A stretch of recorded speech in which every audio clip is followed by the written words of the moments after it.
Um, We're gonna call the meeting to order, and then we're gonna stand and do the Pledge of Allegiance. But at the same time we do the Pledge of Allegiance, could you please remain standing?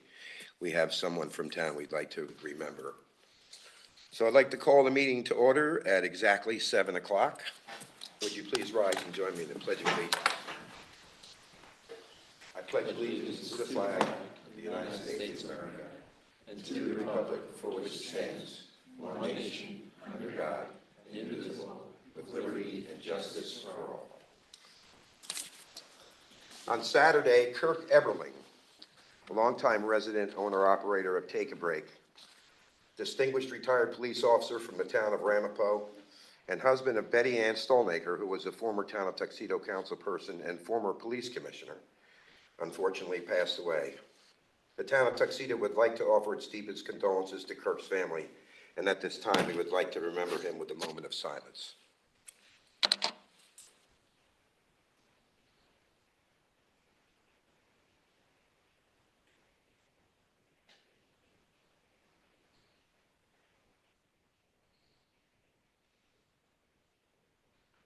God rest and God bless Kirk. Thank you. Okay, since three of us up here are new to the board, we're going to have to do the oath of office next. So I would like Chris to go first, Okay, followed by Rick, and then followed up by me. where am I going? You're going right down here.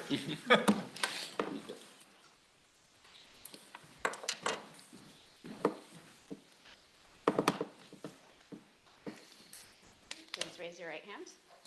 I state your name, I, Christopher George Casker, do solemnly swear do solemnly swear that I will support the Constitution of the United States that I will support the Constitution of the United States and the Constitution of the State of New York, and the Constitution of the State of New York, and that I will faithfully discharge the duties of and that I will faithfully discharge the duties of town councilperson town councilperson according to the best of my ability. according to the best of my ability. Congratulations. Thank you.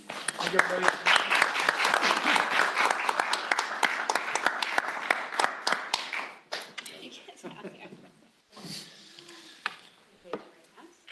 I state your name, I, Rick Marsh, do solemnly swear do solemnly swear that I will support the Constitution of the United States that I will support the Constitution of the United States and the Constitution of the State of New York, and the Constitution of the State of New York, and that I will faithfully discharge the duties of and I will faithfully discharge the duties of town councilperson town councilperson according to the best of my ability. according to the best of my ability. Congratulations.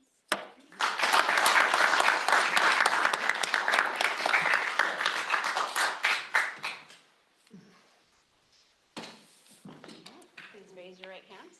I state your name, I, Dave McMillan, do solemnly swear do solemnly swear that I will support the Constitution of the United States that I will support the Constitution of the United and the States Constitution of the State of New York, and the Constitution of the State of New York, and that I will faithfully discharge the duties of and I will faithfully discharge the duties of supervisor town supervisor according to the best of my ability. according to the best of my ability. Congratulations. Thank you.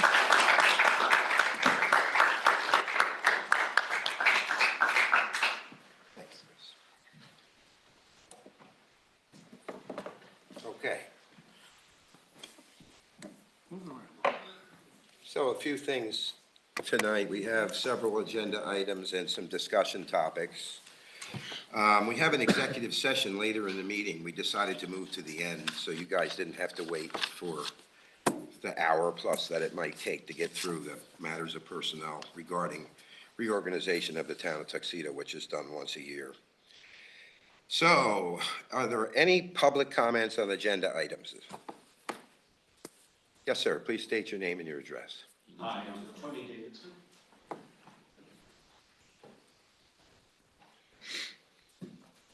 Hi, I'm Tony Davidson, and I live in Laurel Ridge. I'm here for two reasons. One, just personally to congratulate you all and to welcome you to the board. Look forward to great success for the town of Tuxedo. The other reason I'm here is as the president of the board of the library, I wanted to invite each of you to stop by anytime to check out the library, but also would like to know if you'd be interested in a more structured meeting where we might meet with you as a group and talk about the role of the library, and especially as we get into the revitalization stuff, the library is very central in both the cultural and educational assets of the town. And, the funding mechanism is a little unusual for the library and might be interesting for those of you who aren't familiar with it, for us to go through it in somewhat more detail. So you don't have to commit to anything now, but if you can let me know who we should be in touch with, Diane Loomis is the director. We'll reach out to that person and see if we can coordinate something. Thank you so much. Appreciate it. Any other comments? Take that as a no. Okay, moving into the first order of business is the reappointment of fire commissioners. So we were sent a letter from the Board of Fire Commissioners that indicates during the Board of Fire Commissioners meeting on December 4th, 2023, the commissioners unanimously voted to recommend an additional 5-year term for Commissioners Peter Dettel and Jason Poggioli. Hope I didn't, is that how you say it? Poggioli. The existing term expires on December 31st, 2023. If appointed, the new term will encompass the periods of January 1, 2024 through December 31, sorry, I'm adding days to the calendar, December 31, 2028. So I will make a motion to reappoint Peter Dettel and Jason Poggioli back to the Board of Fire Commissioners. Do I have a second? I'll second. Discussion. Any I comments? know both gentlemen, they've served outstandingly as commissioners in the past. I support it. Anything else?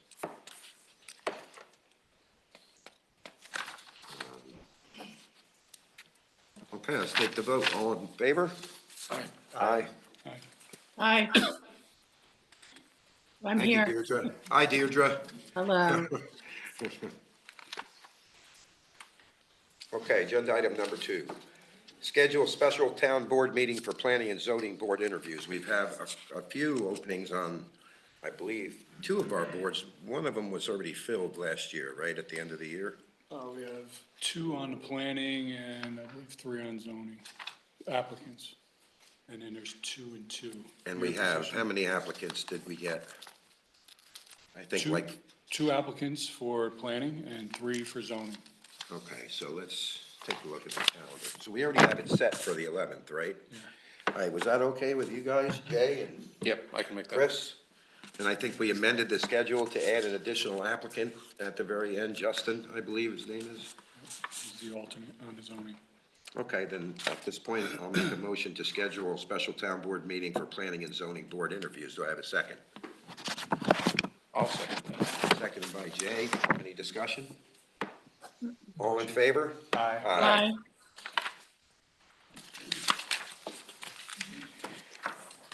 Okay, agenda item number 3, authorize the town engineer to draft RFP for improvements to town hall HVAC system.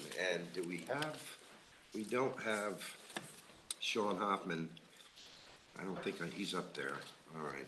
So this is a kind of a tricky one. So we know that we need a furnace in this town hall. It's on its last legs. And that expense is forthcoming. Secondly, we've also interested in staying green, so we would like to put the RFP out for an in-kind replacement to the furnace system, which already exists, the boiler, and also a geothermal system. The reason that we're going to do a dual-honed RFP is because we took the Climate Smart Pledge, and I see that Michelle Lindsay is here, and she's our chair for that. If we include the geothermal green energy section to the proposal, I'm in the understanding that it does give us some climate smart points, correct, Michelle, right? Correct me if I'm wrong, because this climate smart stuff is kind of new to me. And since we did take the pledge, we certainly would like to collect points as we get them, because it does result in some monetary award at somewhere. And I'm not sure what the point schedule looks like at this time. But I think everybody on the board has talked about it, and we're all in agreement that we would like to go with the in-kind replacement. Sean, and that's why I wish he was here, he reworded the RFP so we could lose the big engineering part, I think, that you were talking about previously, or whatever you, in the last board meeting when it was So- discussed. Right, so the concern that I have is that a replacement in kind, it would need to be not only the boiler, it would need to be the HVA, the air conditioner as well. Right, okay. A replacement in kind is a relatively simple Right. RFP. It's, please sell us some equipment and install it. To do a proposal for the geothermal system, it needs to be designed by somebody. And they're two different pools of people, and they're two different, it's not an apples to apples comparison, right? So unless we're gonna do something clever and do some economic analysis in there somewhere I to think put that's them what we had together. in mind, yeah, So, yeah. sure, that just, Yeah, to get It's- the climate smart points, because we see What if we can- we're gonna go for the in-kind, that's, I mean, expense is absolutely at paramount here, right? And we know the geothermal, we don't know what that ROI looks like, obviously, that would be included in any engineering study or Right. design report, and you were worried that initially it was gonna it would be a huge RFP to include all that stuff in there, correct? yes. So Sean had an idea how to work around and dispense with that part of it, but to still allow us to submit the RFP with both conditions so we could get, credit for climate smart. Okay, So that's what we're talking about. So bottom line is we're gonna ask Sean to write an RFP so we can compare the costs of Right. both options. And the fact that the RFP contains the green energy, idea gives us some smart points. Well, if we choose the green energy option. Okay, so if it doesn't, and then we're not gonna be considered for anything just because we considered it, is what I'm saying. Correct. Okay, well, that's different than what I was first told. right. So, I mean, that's my point. If we're not going to, if we're not considering going with the geothermal, if we're really only gonna be looking at an in-kind replacement, then we should just do an RFP for an in-kind replacement, is Well, my I- opinion. But, Well, I was under the understanding that even the RFP containing the green energy proposal would be enough to at least get some points from Climate Smart. That's what I read. So, Well, let's check that out. As I understand it, it's if you adopt the green energy, I'm sorry. I forgot. If you adopt the green energy, then I sent something last week how the NYSERDA has upped the grant awards monetarily for those actions. And I wanted to give you a report, not tonight, but when you have time, of where we stand and how close we are to getting certain dollar amounts. I think that if we add in that energy upgrade with the geothermal, that we would be very close to getting significant dollars. So on a cost basis, it would make a lot of sense to look at it, plus the buyback, the break-even period is something like 9 years, after which something that has a 25-year life is basically giving you almost free energy. So, okay. I think, I hope the board would look at both options to be able to really analyze the data as to what makes the most sense on a Well, long-term basis. so I don't think it would hurt if we submitted the RFP with both conditions under the, and that's why I was Sean was here, 'cause long he as- had some very, some acronyms which I don't understand, that would be of your ballpark, but since he's not here, can we just go ahead and adopt the RFP? I mean, we can always come back to discussion again if we look at we talked to Sean. we'll talk to Sean, we can have him Yeah. write the RFP, we can always edit it, that's fine. Okay. I mean, I'm just, Okay, so I'll make a motion to authorize Sean Hoffman, the town engineer, to draft an RFP for improvements to town hall HVAC system. Do I have a second? I'll second. Thank you, Deirdre. Any further discussion? No, I just want to make sure that before we vote, this is to consider both Right. options. So we actually can look at data, see how much it's going to cost for both systems to be installed. Correct. Yeah. Understand how much it will save in energy in the long run, so we can do a tooth-to-tail analysis and figure out 10 years down the road, it's cost That's the my town this much, understanding. 25 years down the road, it's cost us this much. Yes. Okay. Anything else? I have a question though before. Sure. Jay, you're saying that we have to design a system in order to get an idea of what a geosystem would cost us? We wouldn't be able to go out and say, if we wanted to put a geothermal system into town hall, the estimated cost would be X. And it would then be able to be compared to a like-kind replacement. Or do we have to go through sorry. No, go ahead. We have some of that information already, and Sean can certainly, or any other competent engineer can certainly put together a budget cost estimate for a geothermal system. The issue that I have, or the concern that I have, is that it's hard to compare those two, unless it's carefully written. It sounds like Sean has got this figured out. Right. It's hard to compare those two different options, because this isn't the difference between buying a Ford pickup truck and a Chevy pickup truck. This is the difference between buying a pickup truck and buying a bus. Right. No, I get it, but I go back, I think that Chris's point is a good one, that we'll still be able to take a look at the cost involved in both systems and what is the long-term benefit and what can the town benefit by doing either system. One is it's more or less expensive. The other is we'll get benefit from climate smart points, but we should take a look at both, is my opinion. Right. I mean, and I think, that's an analysis that Sean can do without writing the whole RFP. Right. Yeah, Right. that's. And that's the thing. Yeah. Writing RFPs to get prices is a bad Yeah. thing to, it's not an efficient use of time, and people respond to RFPs expecting that they have a chance of getting the job. It costs money to respond to an RFP, especially one that's going to be significantly involved. And if the town gets a reputation of issuing RFPs and not following through on them, then the good providers will stop answering them. But because my it costs understanding money. is that we have to go out for an RFP to get prices. That's absolutely not true. We can do budget estimates based on engineering data and cost data that's available. So knowing the size of the system we need and knowing the basic number of wells that will take and things like that, we'll be able to get a price, Good. a budget Okay. price, without going to RFP. If we're using it to make a decision. If we're hoping that including the green option in an RFP is going to get us points, even if we don't take it, that's a different question. Understood. Yeah. Would it make more sense to do an RFQ? I don't know. What's an RFQ? A request for quote. Oh, okay. There's no guarantee that there's going to be work ever awarded. Oh, I So see. You're kind of, you're letting the government know that you're interested in kind of the work, and this is how much it would cost if an RFP was issued.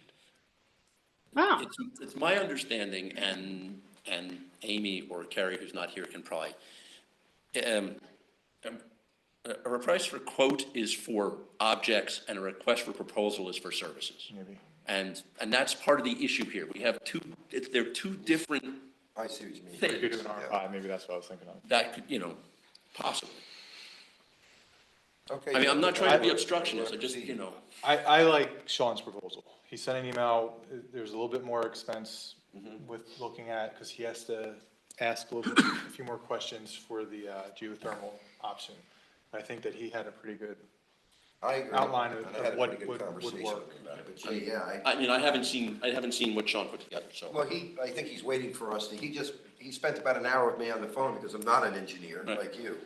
Sounds like you should probably have that conversation with him a bit further, just to understand what it is that I learned about. I think it's just between what To be initially was responsible, we proposed. should look at both of them. Yeah, See what at the end of the day is. Mm-hmm.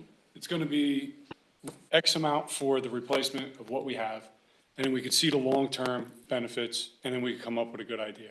Absolutely. At this point, it's, I know you're comparing a bus to a bicycle or something, but we need to see the totality of it.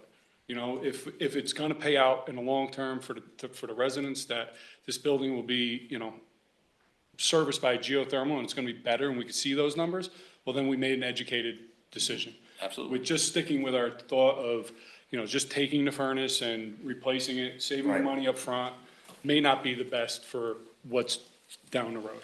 You know, I mean, we could talk about this all day. It's been talked about for 3 months already. And I think we should just let Sean do his thing, see what it looks like at the end of the day. Yes, it may cost us a little bit more for the RFP, but at the end of the day, we could tell the people sitting on the other side of this table, we did our best. We wanted to know what it was gonna cost, and we just decided A or B, and these are the reasons why. Absolutely. Okay, any further discussion? No? Can't take comments from the audience for this. All right, all in favor? Aye. Aye. Aye. Aye. Aye. Okay. The next one, item number 4, is to authorize the town attorney to draft an RFP to solicit grant writer. So we probably need to explain this one a little bit. We're gonna wind up in discussion anyway, but at least a little bit of information. I think the time is right for us to bring in a grant writer, especially one whose contract is month to month and not tied into like a formal year-by-year contract. Number 2, who has quite the record of obtaining money, and Mr. Fred Rella, right in our audience here. He has quite a resume. I don't know if you were able to see that. So today we're going to discuss the need. Now, we know we have a need distinctly in infrastructure, which is what Fred has a specialty in.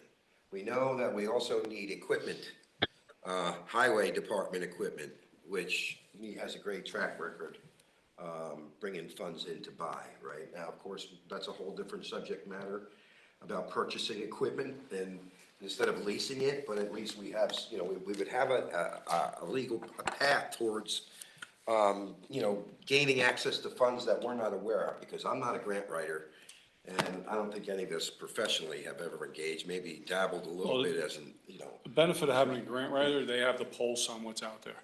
right? You know, even if we downloaded a template and we were able to follow through with filling that out, we don't exactly know what's actually out there at all times. As where grant writers have that specialty and they know what's going out. And I think this is no better time than right now, is the time to have a grant writer. You know, we have a multi-million-dollar project going on that, well, possibly a multi-million-dollar project with the sewer district. We know it's already gonna be approximately $900,000 for phase 1, and where it's gonna go as we start replacing things, and you know how a 100-year-old system could be and falling apart, and we find little surprises as we go. I think that would be, you know, the fiscal responsibility of us to look for outside resources of money. And to obtain a grant writer, I think is the right avenue. I agree. I agree. So the request, this is a request to have Howard create the RFP. If we seem to, well, let me put it to motion so we can spawn a discussion. So I'd like to make a motion to authorize the town attorney to draft RFP to solicit a grant writer. Okay, with that said, let's have more discussion. Deirdre, anything to add in? Oh, I totally agree with Rick. I think the issue is a grant writer has access to a lot of information that we don't. They're able to source and be in touch with many of the grants that we've actually missed out on in the past because we just didn't know about them. So having somebody whose task is to monitor and to bring to us opportunities for grants is I think, a wonderful addition to what we can bring to the community. Rick, you've already said I said my piece. I think, Pays for itself. yeah, it does speak for itself, especially with the caliber of You get one grant in a year, it services pays we're for their about to bring in. services. Yeah, and by the way, the terms are $50,000 per year, paid monthly, not per diem, it's a month-to-month contract. So I had asked Howard, Amy, to review the contract. He approved. The only thing that we don't have is your eyes on it, right, at this particular time. Well, Howard are we approved the going, contract. We were going to request an RFP. There should be no reason, if we're on agreement here, we should just go ahead and make the motion to bring him aboard. I need a little more information for that. Okay. I haven't And seen I- anything already. and, you know, according to procurement policy, it's a Yeah. big enough piece of money that we RFP. have to have an RFP, we have to have, Well, I had expected Howard to deliver. He said he was gonna actually write the RFP, and I had pushed back saying, well, I think we need to have the resolution to request the RFP prior. Right. So I guess we're still within the guidelines of this particular agenda item at this time, right? yeah, So, right, I mean, so, Okay. and then we'll go to RFP, we'll see how many people respond, okay. and then we can Okay. pick it the seems best like that's candidate what at the we best have to do. price. Made the motion, I would second it. I did make the motion. I make a motion to authorize the town attorney to draft an RFP to solicit a grant writer. Do I have a second? All in favor? Aye. All right, Aye. Aye. Okay. I think that does it for the agenda items, so now we're into the discussion items. The first one would be Hamlet Revitalization RFP specifications. Deirdre, would you like to guide us through that? So in October, the town board had agreed to authorize the town planner and the town attorney to write an RFP for a master plan for the Hamlet revitalization. That would include basically infrastructure improvements or modifications that would be needed to help to revitalize or beautify the hamlet. So this particular RFP is structured so that we can solicit responses from mostly traffic-based, landscape-based engineering companies who would be able to take on the project from the beginning to the end and hopefully be able to secure funding, because this particular project is probably going to be anywhere from $3 to $6 million based on what these master plans come up with. So the first part of the project is the first phase, which is the design phase. And in order to be able to secure budget numbers or pro forma budgets, we need to have a master plan, and also we need to have input from the public.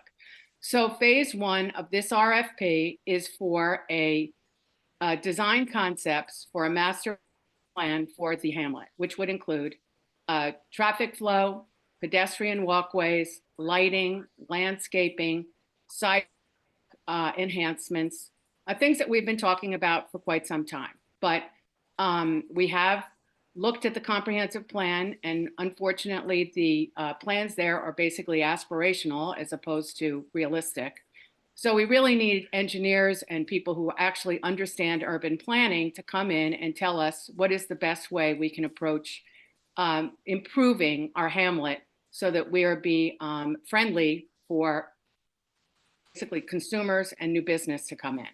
So phase one is the first part of the RFP. We included phase two and phase three just so people could understand the breadth of what we're looking for. Of course, we can't go any further until we actually get a master plan and then get pro forma budget together and apply for federal and state funds. Questions? None for me. Anybody? So this is the RFP that was prepared by Bonnie. Deirdre? Okay. And just a quick question, and as far as you know, Bonnie's done this before and been successful with Yes, these and- types of projects? Yes, they actually secured the New York Forward grant for Cornwall. I think it's Cornwall. I think they were the ones who got it, or maybe it was Port Jervis. I can't remember, but yes, they have been successful in working on these projects and securing funds for these projects. Did you want to say although I'll something? point out that as our consultant who wrote the RFP, Bonnie's company isn't eligible to put in a proposal. Is not. They're the ones who wrote it. They're the ones who can give us the prices for it, and they're the ones who are supposed to be advising us as to the quality of the proposals we do get. So it's great, I mean, it's great that they did all this stuff, and they're a great resource to support our efforts.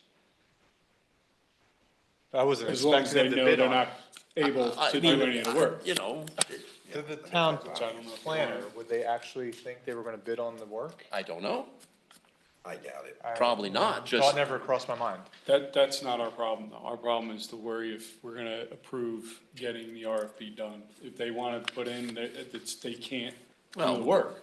right. You know, if they don't wanna put in, they just wanna write it for us, that's their decision, that's fine. you know?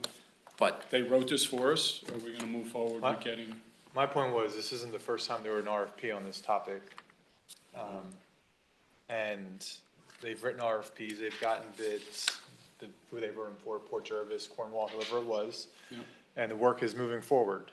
So there's a track record of this being a good start with the town planner.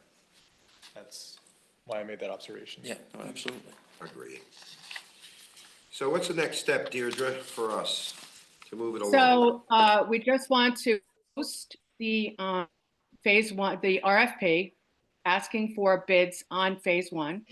And we intend to send invitations to reputable engineering firms that specialize in what we're looking for them to submit their RFPs. All right, so we're looking for a Their proposal. phase one RFP. Correct, only. Okay, did you want to make the motion? I'll make a motion to approve phase one of the RFP for the Tuxedo Hamlet revitalization proposal or Any program. further discussion on the board? I'll second it, and yes, just, Sorry. you said, Deirdre, you would send it to interested engineering firms. Right. Does the town ever use New York Contract Reporter to announce bids? Know what that is? I don't know that. I don't know the answer to that. I would imagine that Nelson Pope does. Who would look into that? Would that be something you would look into? Who actually posts and sends out the RFPs? So I post them, it depends. If Sean Hoffman is handling them, if they're thick bid packets, he prints them and then keeps track of them, numbers them. Some are able to, we can just post them on our website and that's how they're advertised. Regardless, you have to put in a legal notice. Now, who pays attention to that? There are some companies that search the legal notices specifically for RFPs, and we get a lot of, but no, I have not utilized that, and something we could look at. New York State Contract Reporter is a government website run by the state that all agencies advertise, and they post bids on it, and interested contractors have subscriptions to it that are free, and then you can just select what you're interested in. You get an inbox, an email every day with the latest contracts or RFPs that were posted. The only reason I bring that up is because I'd want to cast a wide net and make sure that Yeah, anybody it's who's interested, wonderful. not just people we think might be, and who would Right. stumble upon Tuxedo's website, but this is something that's fed into contractors' inbox. If you Oh, it's a great if you're idea. a federal contractor, it's equivalent to sam.gov, but it's a great resource. And I Yeah, haven't we looked, should definitely I do haven't that. looked at it as far as posting. I just receive it for my work. Okay. Well, we certainly do want to get as many people to look at our RFP and give us proposals as we can. And I do just want to point out, the Village of Endicott has an invitation to bid, invites contractors to submit bids for Washington Ave Street Cape and Ideal Alley Gateway improvements, similar to what we're working on. And, I mean, they're a little farther along. They actually want the improvements. They have it ready to go. But that's on Contract Reporter, and I just found it right before I came here. So, Cool, this looks like something we should Yeah. look into. Anybody have anything We gotta else? vote on that, I guess? You got a motion in a second? I got a second, yeah. All in favor? I, Aye.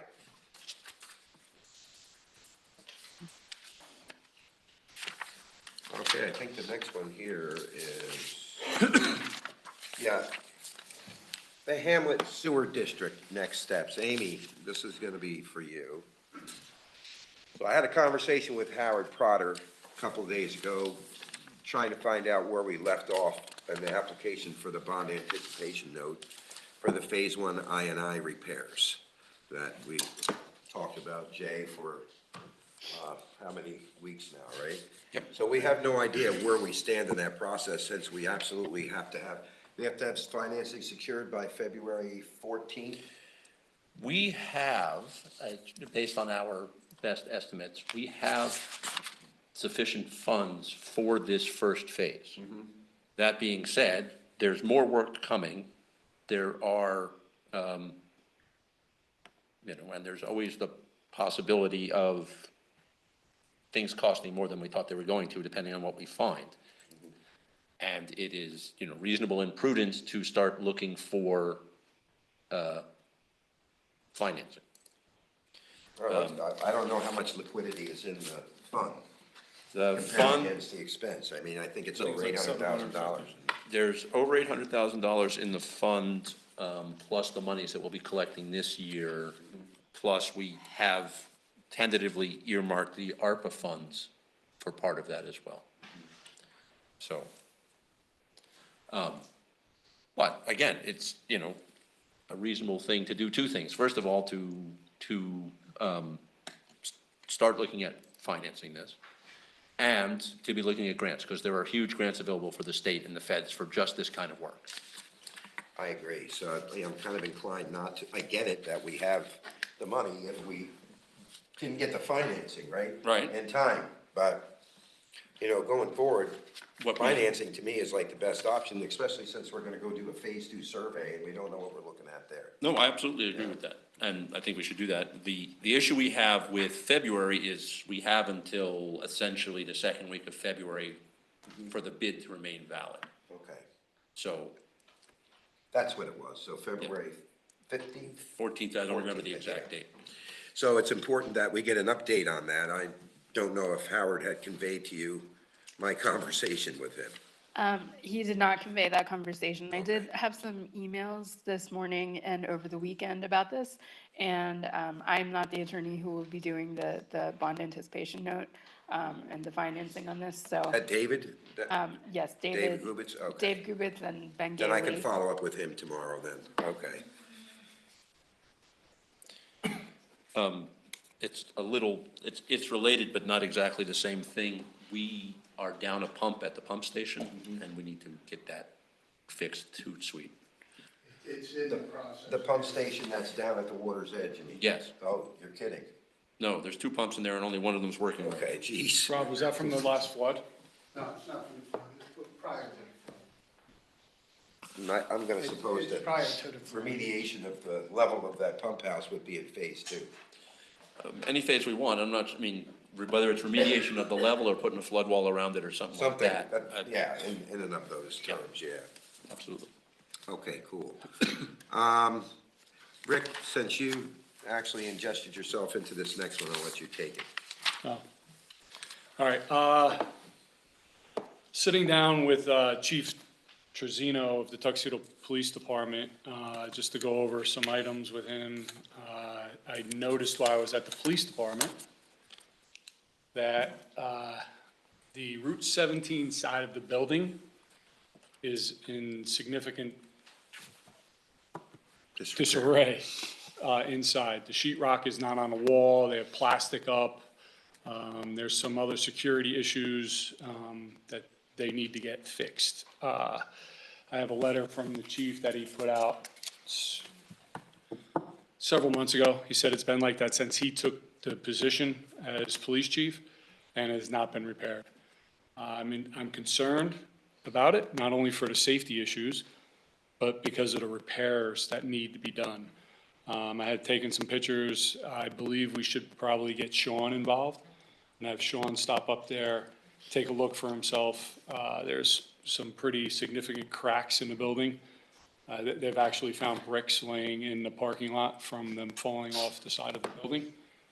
The cock lofts above the doors, at one point, I believe what was the initial reason for the leaks, filled up with water because the drainage wasn't draining, and then it leaked down inside and caused water damage all over that side of the building. I can't believe that it's been like that for over a year. There's also, the girls' bathroom door won't close unless you have to like lift it up and kind of put a shoulder to it. There's wallpaper peeling off the wall. There's stained roof tiles throughout. It's kind of pretty embarrassing that that's our police department. I believe this needs to be acted on rather quickly. And I know, Jay, you mentioned that the ARPA money was earmarked for the sewer district. I think that money that's in ARPA, which is made for building repairs, should not go to the district. I think that's a ripple in a pond that's not even gonna start to move out by putting that in a multi-million-dollar project.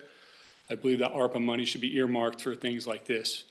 A police department that's been in disarray for over a year, and for possibly a furnace repair, and other repairs of this building, like your ceiling chipping off and falling over there, and other places throughout the building. So my personal opinion is, I think we need to get Sean involved in this sooner than later, and let him evaluate the extent of the damage to the brick and also the security issues inside and the sheet rock and the other items that he may find while he's in the building. Okay, so if we're going to engage Sean, then we need some sort of action to do so. Is it as simple as a call? Yeah, he's the town engineer, so this I is mean, certainly, but, I mean, because it's gonna cost some money for him to do the report, right? of course. That's what I meant.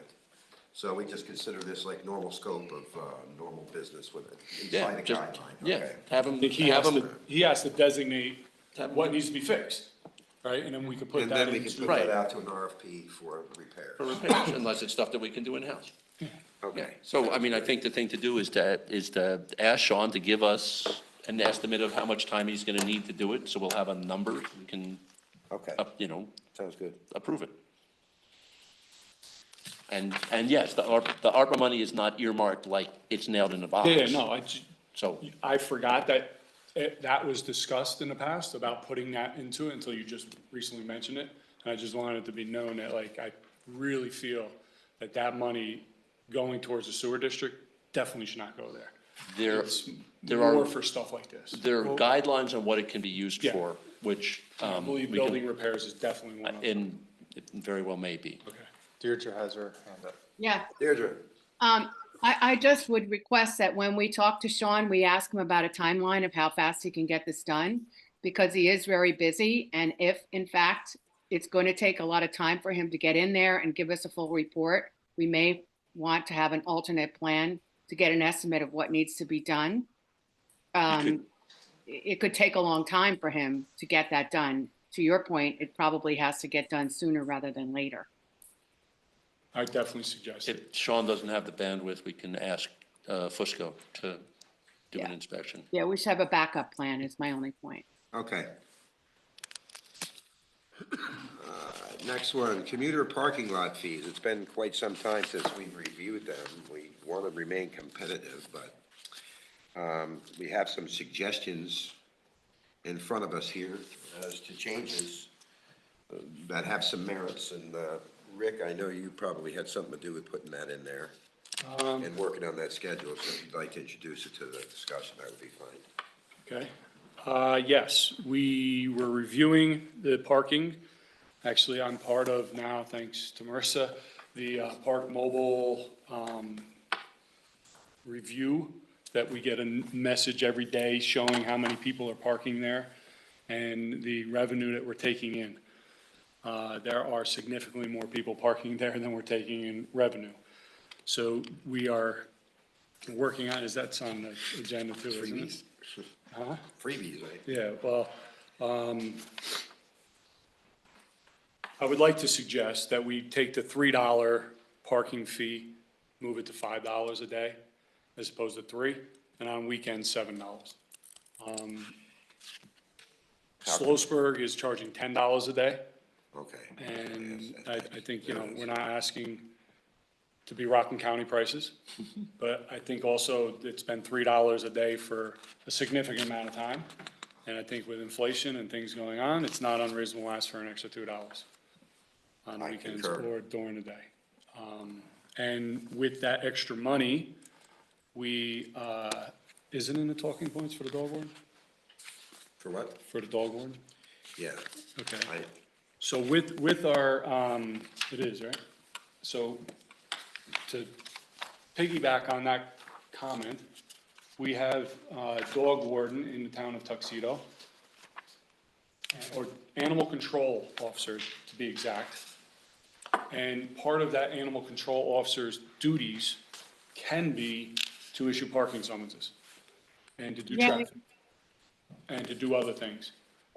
So with the increase in the fees, we can help pay for the dog warden, which is $8,000 a year, 8,000 and change. So I believe that the dog control officer would be under the control of the police chief. And he, you know, he would be able to make sure that they're writing the summonses needed to, you know, increase the revenue coming in from the people that are parking and not paying. Because you could drive by the Powerhouse Park every day and you see it's half full, and we're getting 7 people paying Park Mobile. Right. Kudos to those 7 people if you're watching. However, it's not right. You know, I mean, you're taking the train to the city, you're parking in our spots, and it's a fair price, $5, or you could go a mile down the street and pay 10. You know, so I suggest $5 for a $2 increase during the week from $3 to $5, and a weekend to go to $7. We would have to update, like you mentioned before, our We'll need town to, code. we'll need to update the code, yes. Yes, so it just, you know, that would be my suggestion. So no change to the annual? No, I, you know, I figured we'd start somewhere, do the dailies, you know, I mean, you know, kind of encouraging people to pay an annual, so this way it's less tracking and stuff, and it's more of a reward, it's a better discount if you buy your annual pass than paying, so we're encouraging people to buy the annual pass. Yeah, no, I agree. I think, residents should have a benefit for living here and Yeah, working here and yeah. taking the train. Just to clarify, so right now we have nobody enforcing? No, for parking. no, we do not. We, part-time police officer Michael Cardona used to be our dog control officer, and he would write summonses, but that's been 2 years that he's been gone and has not been filled. So violations have been going unchecked for a significant amount of time. Can the So police do they this? they So can. tomorrow, since people are listening to this and nobody's gonna pay, So the issue is. can they just do a spot check? The issue is you have to have the, Park Mobile authorization to see where the violators are. Yeah, It is something that we have to figure out by going to the, we were gonna have, the Park Mobile administrators do like a review of their program for us, because there is a way that the officers can tell, it's not like you're parking in spot 12, and 12 is paid for, but 13 isn't, so you write 13 in summons. It's parking in the down, in the parking lot, in the Powerhouse, in a whole parking lot, you just randomly pick a spot. Yeah. So it's hard to say, okay, paid, not paid. You have to have the Park Mobile app somehow, which we don't know yet, to give the officers this is a violator and this is not a violator. Because it's based on So we're license. working on getting Park Mobile to give us an update and show us how, is it putting it on the computers in the car? Is it a handheld device? Can they look at it? You know, I could look at it on my phone to say, there's only supposed to be 10 cars here, and there's 40. we don't know who's Now, you violating. pick out where, they don't give me the plates, they don't give me any of that, so we need to talk to Park Mobile and have a product review with us and tell us, you know, how we can enforce that. So that's part of this, that's growing. Okay. Same as you, Chris, I think it's day 5. I know, no, I just, you know, No, a lot no, more I than I know. do right now. I know, so we are working on it. So we have to change the town code for this increase? No, we have to change the town code For- for for- weekends. Town code currently says that parking is free on weekends and holidays. Oh. it has some other things too. It says that you'll put the money in the slot in the pigeonhole and Yeah, someone will that come around and works. check it, but we can update, that's less of an issue. We can update the mechanism. So, this appears to be a minor increase, right? But, it's arbitrary in a way. We're not really looking at total revenue, which I know we can't because it's kind of a mess. Yes. Where we don't have people paying for parking. I prefer when we're talking specifics on money to actually have the analysis of what we're gonna gain from it when we rate, and some projections. And I don't think we're quite there yet, and I'm not sure all of a sudden we wanna start charging for weekends when we didn't before. So, I would just like to think about this a little bit longer before I come up with a decision, and I don't think we're in a rush to do this, right? But we do have to figure out enforcement. Right, Yeah, exactly. I mean, well, that's a little primary. disappointing to hear. Correct. Because we're that already is, that losing all is, the money that, for the $3 a day we weren't charging. yep. And Or if one. you do increase it, you need to be able to track, because those 7 out of 10 people that are paying probably are gonna be like, well, I'm not paying the increase now. So you'll also have more violations, that you'll get more summonses, that you'll get more revenue off of summonses, but, it's not really, we don't wanna write people summonses. Right. We wanna have them pay their parking passes, go work, come home, and their cars Look, be where they were. I mean, I'd really like to figure out a way to do one mass crackdown. People have been getting parked for free. They're Well, not gonna in complain regards to the when they get their weekends- first ticket. They've already gotten many months for free. Reconditioning then- effort. In regards to the weekends, let's be fair, I mean, we are, Tuxedo. People come off the train from the city, there's a lot of walkers that go there. There's also the hikers that park their cars and go. Yeah. You go anywhere, I go to Ocean City, Maryland, and I enjoy the boardwalk, I have to pay. You're enjoying a source that the town is providing you a place to park. It's not unheard of to say, I gotta pay $7 to park for the day. It's a revenue coming into the town to give you the nice parking lot to park your vehicle and not park it on the side of a road and have it scratched, or, it could happen in a parking lot as well, but we're offering a nice parking lot. There should be Yeah. some sort of, revenue coming in from that. My question is how many people are parking there on the weekends? And what would? It all projected depends. I revenue mean, be, right? during the winter, probably very few. Yeah. In the summertime or during leaf peeping time and hiking season is in full swing, I'm sure there's a lot. And it's, you go down any town and parked, you have metered parking, it's expected. I'm gonna run into the store for 20 minutes, I may have to drop 50 cents in a meter.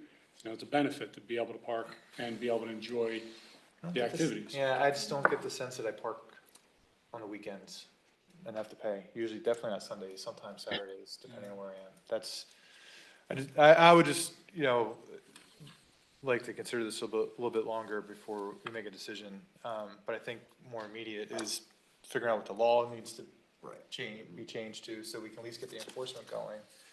And of course, if everybody else says it's a no-brainer, Chris, you don't need to think about it, then move forward. I won't, 4 people or 3 people say just move forward, I'm not gonna, Well, I agree with what you're saying. We are working with Park Mobile to figure out Yeah. how to get, even if we hired the animal control officer who could write summonses, he needs to know still who's can't writing. enforce it, yeah. So no matter what, we're working on that. So we have that on the schedule as well as the Nixle system, which is a whole nother conversation, but that has to be brought in and we have to figure out, that has a resource that we've had for many years and is not being utilized. We have floods coming up soon and we had a flood a couple weeks ago. No information was put out to the public because we weren't utilizing Nixle. Okay. Nixle is a very good resource, like New York Alert and that we could tell our residents, like, hey, stay off the road because Route 17's flooded in both directions. You're not going to work even if you had to. Yeah. Or whatever, we could pass out this information.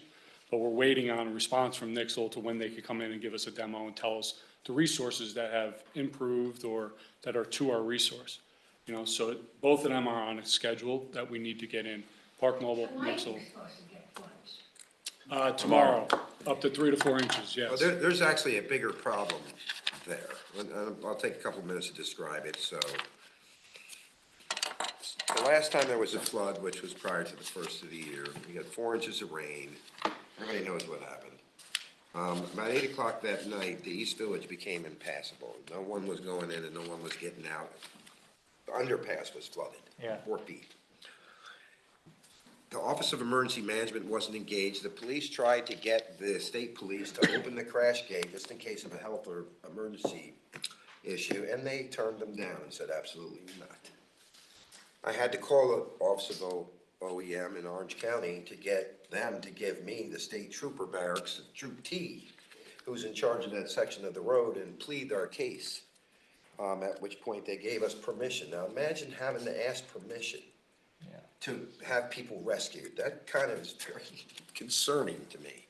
So this is bigger part of the Nixle, bigger part of the OEM strategy, bigger part of what's gonna happen in the next couple of days, why we need to communicate better to the public, why you guys need to be aware. I mean, there's a lot of people that live in the East Village that, you know, they weren't gonna go anywhere. I mean, they were trapped and no ambulance could get in. It was the only way in or out. And the trouble that we had to go through to get that fixed was just unbelievable, in my opinion, right? Yes. And I wouldn't have thought in a million years there would have been that much resistance to keeping people safe. So I segued into that Nixle part for you there. Just so everybody's aware that that's the kind of stuff that happens sometimes, and we need to make sure that public's aware. And Nixle will be our primary communication point if that happens again the next couple of days. So if you don't know what Nixle is, it's on the website. You can subscribe to it by texting Tuxedo, T-U-X. Is it Tux or Tuxedo? The Nixle system is not ready for this rainfall coming in. You're not ready for it? We're not ready for that. No, we're talking many years outdated. So we have a lot to do with the Okay, Office of well, OEM. The last OEM Pay manual was attention to the updated town in website for all 2016. communications safety-wise in the meantime. We'll figure out other ways to get you notified until we get the Nixle up and going, but it's a very important tool. It really is, and municipal. You started that, right? I did start that 5 years ago, and then for some reason it fell away, and nobody. Yeah, I guess Marissa took over, at some point. But really, that needs to be run by a group of people, and the designees have to be selected, fire company representative, police representative, town board representative, so on and so forth, so that we can communicate downstream and figure out what's the best plan to execute, right? So it's extremely important, it really is. And We've already started updating the OEM manuals.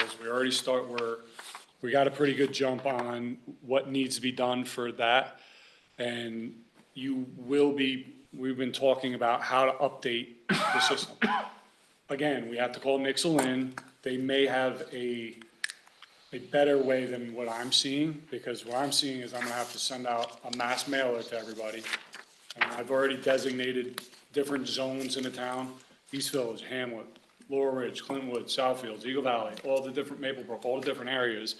And when it goes out to the mass mailing, you check where you live, your name, your email address, home phone, cell phone number, any kind of information like that, and then you send it back to us, and then we gotta manually input it. Be a good job for, honor society students or something for that, but I think there's a don't better feel like way to ingest inputting the 3,000 data than names manually. if possible. Nixle may have a highlight, drop, drag, import what they already have in their system and work from there, but we're waiting for Nixle to respond to us when we can schedule. How many subscribers do we have right now? 683. It's still out of worth using it 3,000. while we wait the upgrades. Why have some tool in our hand that we can't utilize right now? Because we still have to set up the messaging. and Well, we I still know have how to do it, so if there's something that has to be done in the interim, I can do it, so. I think we're just gonna not negate the use of it because we're waiting for the upgrade. I think we just need to start using it and then introduce the upgrades as we get them. I don't have any other way of communicating that I know of, right? Well, And we've that's been a very posting on important thing. Facebook. We've been trying to get the information out as much as possible. Email. Emails, so. Yeah, email is, you know what I mean. But We there have is a to- way, there is a way to ingest the data from an alternative source rather than us providing it to them. I remember I having just that don't think it'll be ready conversation. by tomorrow's flow. So I don't want people thinking they'll be getting a Nixle in case of a hazard in their location.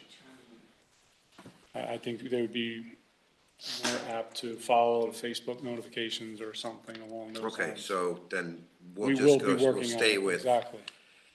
We need to revamp the website to make sure that we have a dedicated OEM tab too, so people can go right straight there and say, uh-oh, something's happening. Let's click that tab, which is dedicated to all those communications as well. I think we started to do that in the last snowstorm, thanks to Marissa, and we'll continue just to build upon that too, right? Well, it should go to your cell phone, you know, Yeah. so that they have multiple resources. You put in everything you could be reached at, you know, Okay. except for smoke signals. That's Yeah, about the smoke best we could do. All right, we have one more discussion item before we go to executive session, and once again, this will be Rick, because he's had the conversation with Mr. White at the school at his request, so. And I've done this all in 8 days, believe it or not now. Okay, so, school resource officer. As you know, we currently have in the town of Tuxedo, school resource officers, or they're not actually school resource officers, they're designated something else. The Sheriff's Department has a different designation for them, but it's the same concept. I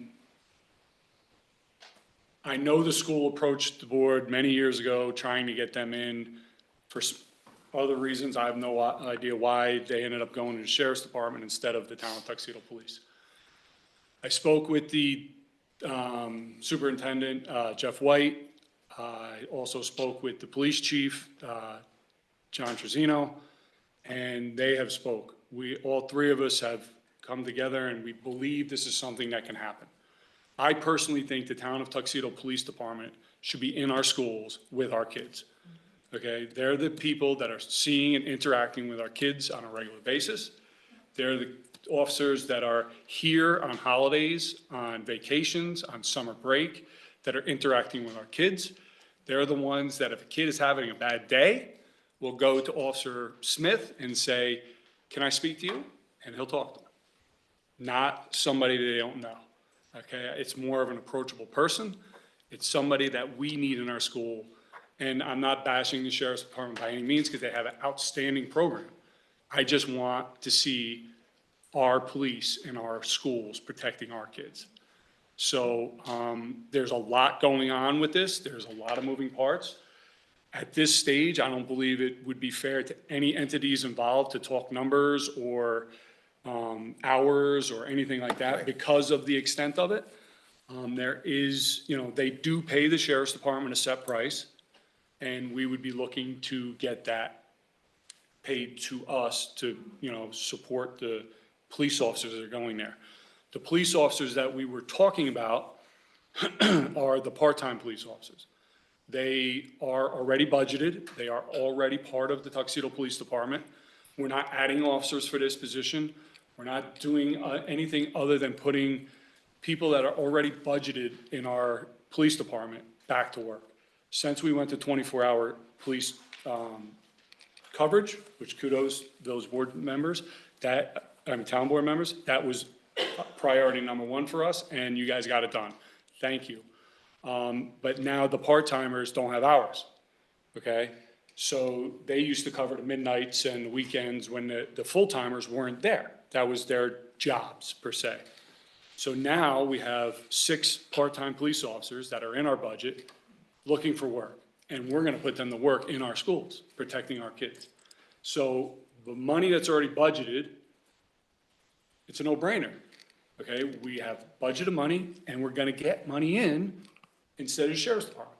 So with that, we may have other avenues that we'll discuss at a later date. But, so, I don't know what else to say. To me, it's a no-brainer. I don't know with you guys, if you have opinions, I would love to hear them. But I think it's something we definitely should be entertaining. Well, yeah, I agree. I think our police know the risks better in our community than. And, if you have a fight, they know who the people are. If you start seeing graffiti in the school and you happen to see it at the skate park, well, they may know who the kid is already, and we just. They know the escalation They're paths that they there, should have. and they're interacting with the kids.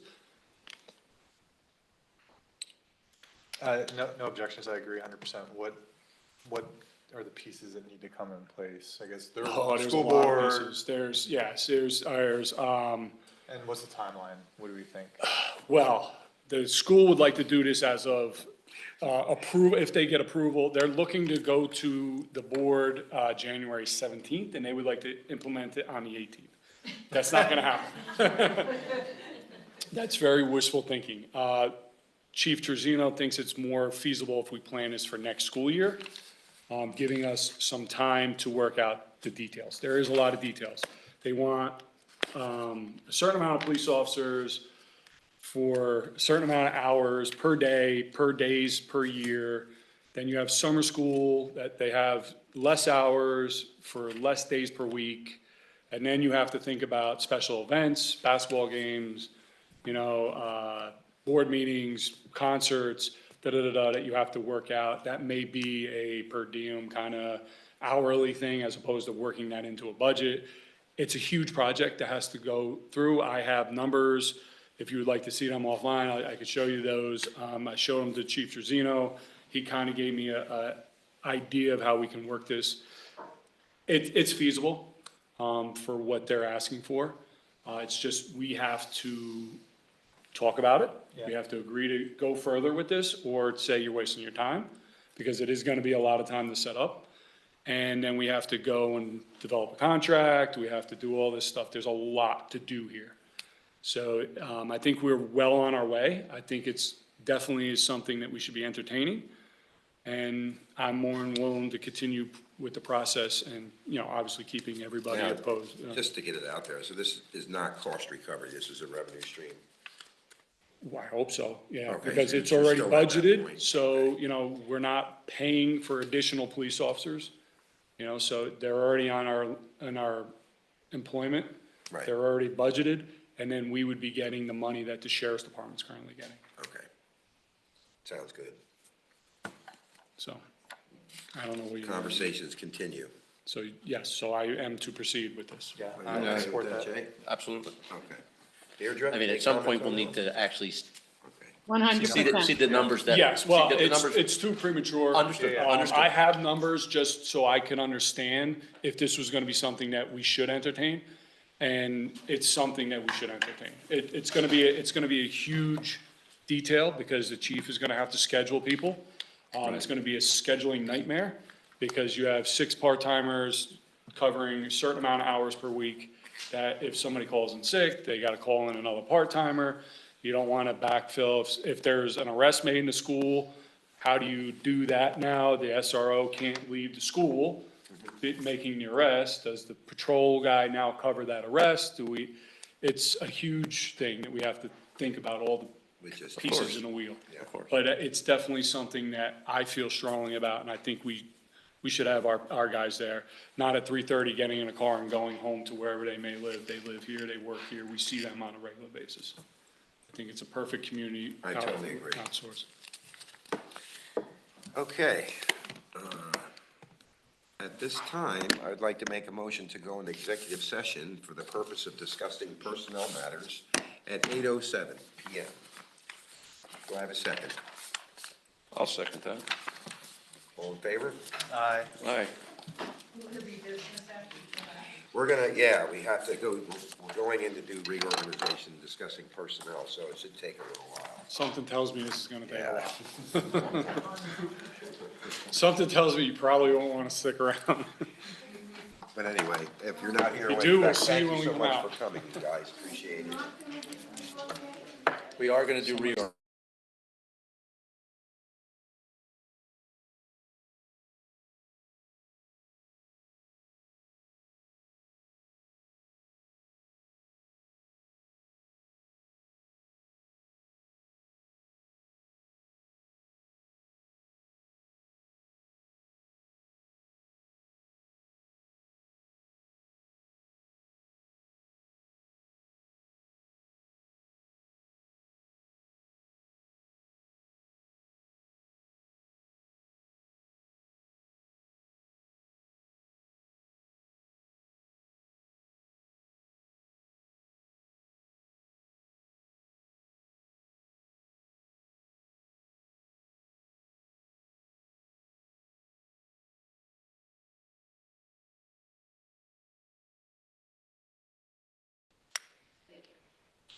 Okay, re-entering the meeting at 9:53. 53.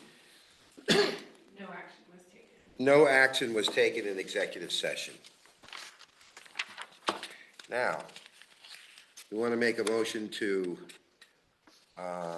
adopt the town reorganization, but we need to specify the ones that we're still working on, right? Okay. So the first one is, Now you're into the main packet?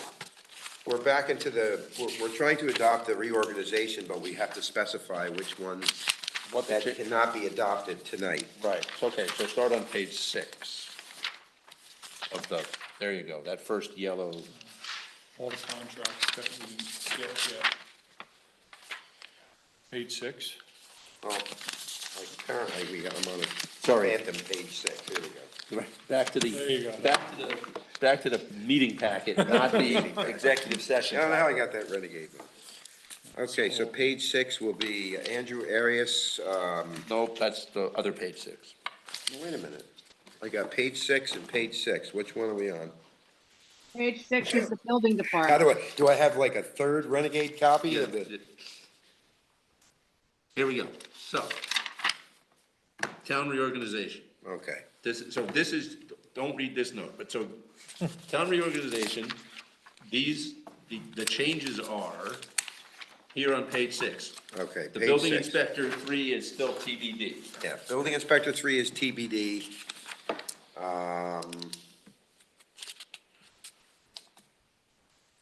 We're going through changes or just things that we haven't done, that we haven't Just the finalized? changes, I thought. Okay. The thing is, we're in the agenda, you're working in the agenda Working in package the as opposed to agenda the package. reorg package, which we made all our notes in, so you gotta, it's back and forth. Okay, sorry, wait, Yeah, So so what that's do you the have one. then? That's what I'm No, no, saying. yeah, It's this one. what he's showing you is the meeting Okay. agenda package, and then what we worked off of was the reorg package. okay, so So either, your notes are in the reorg package. his notes are in both. Okay.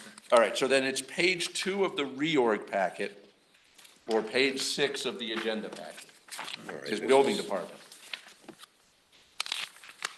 Page 2 of the reorg packet, all right, I'm gonna. Right, there are two things, building inspector 3 and Lisa Decker's new title. And they. I thought we changed her title. Yes, this is changing her title. Oh, but we only have to say things that we didn't resolve, right? Correct. Right, that's what I'm assuming, And that would yeah. have been the building So we inspector don't have 3 to- is still, Yeah. Amy is suggesting to just touch on what's being changed. So you saw the change that was not public. What's changed from the agenda? That has not been public. Okay, so then, Stick with the highlighted areas. Yeah, the yellow highlighted areas, okay, so obviously, so as we said before, building inspector is not appointed, or not, it's still TBD. Then, Then Lisa the next Decker, one- Yeah, but I think we decided that Lisa Decker, we were going to change her title, so it's it's the intact. title that's in the packet is her new title. yeah, Correct, Lisa Decker being appointed to part-time position of project coordinator. Kathleen Metcalf Rooney is reappointed to recreation director. What's changed here again? It was, Climate smart. Pending No. her civil service exam. civil service exam. Oh, yeah, that's right. Yeah, yeah, it's just the it's a number. provisional basis pending results of civil service Yeah. exam number Yeah. 1522. Tuxedo Climate Climate Smart Smart and- Community Task Force. And the Recreation Advisory Board to be better defined. I saw Right, that. both to be better defined. One has, Right. at least one that needs a Tuxedo Climate Smart Community Task Force has a chairperson, but no members noted. So we need to find out, the discussion was, how many members are going to be, The Their discussion was names? is that we're gonna have the chairperson provide us more There detail we go. about the committee, the And a number of people, A recommendation. recommendation for members. okay. And what their they said. qualifications. Right. And the same thing for the Parks and Recreation Advisory Board. Maria May is the chairperson, Correct. Right. okay? Andrew Arias needs a updated, We have the new contract, we just received that Contract. today as 2 PM, this was already generated when it was Same thing for Norton and Torrey, Nelson Pope and Voorhees, and George Langberg need updated, Right. services Is, agreements. Is Sean on here? Yes, Hoffman Engineering. Oh, okay, thank you. To the town meetings and notices, we have changed, the second meeting in April to the 24th, changed to Wednesday due to Passover. In Human Resources, we have removed the day after Christmas as a holiday. To be clear, we put it in by error. By mistake. It was already not a holiday, it just. Okay, yeah, went that's by a error. good point, Jay. It was listed, but Yeah. did not exist actually. Okay, so we just removed it subsequently from its, we put it back to the iteration that it was originally in. Correct. Okay, let's see, I guess the town procurement, we already talked, that's not one of them. So the parking, what did we determine there? Are we gonna adopt that, or are we gonna have to, No, do we we're do a gonna have public a hearing? discussion. We're gonna do more discussion in public in a workshop, we're gonna, We're just not gonna do it right now. We're not gonna do it, we're gonna. okay, we're gonna. We're gonna leave it we're not as gonna- is. That at a later We're date. not gonna act on the parking, Right. and with that, The only thing that I would offer as part of this resolution is that the supervisor should have the authority to sign the renegotiated contracts. okay. With the specials and the consultants. With the consultant. Oh, okay. The Like one- contracts. Yes, the ones that are listed here as needing to be updated. Ones So we're we're gonna waiting make a, Oh, He has the authority gonna- to review and agree. Yes. we're gonna make a motion to accept the town reorganization with the changes we just described, and also to allow the supervisor to sign all updated contractual agreements. Renewals. Yeah, Renewals. not all of them, just the Right? ones, just the ones in the reorg. Yeah. Do I have a second? Andrew Arias, Second. Norton, and, yes. Okay, Ricky seconded, all in favor?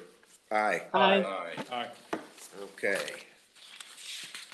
I'd like to make, we gotta do the vouchers. And We're back to the board agenda in the minutes. Well, I don't know how me and Ricky are gonna do that, or Cassie, I because think we actually, we We actually can't weren't approve here. the minutes, we don't have a quorum of people who were here. I think True, we- that's what think- that's what I'm saying. I think you just accept them as written and carry on. Okay, I'd like to make a motion to accept the meeting minutes from the prior meeting, which was December 27th, 2023. 27th as written, for lack of a quorum. Do I have a second? Second. Second, All in favor? Aye. Aye. aye.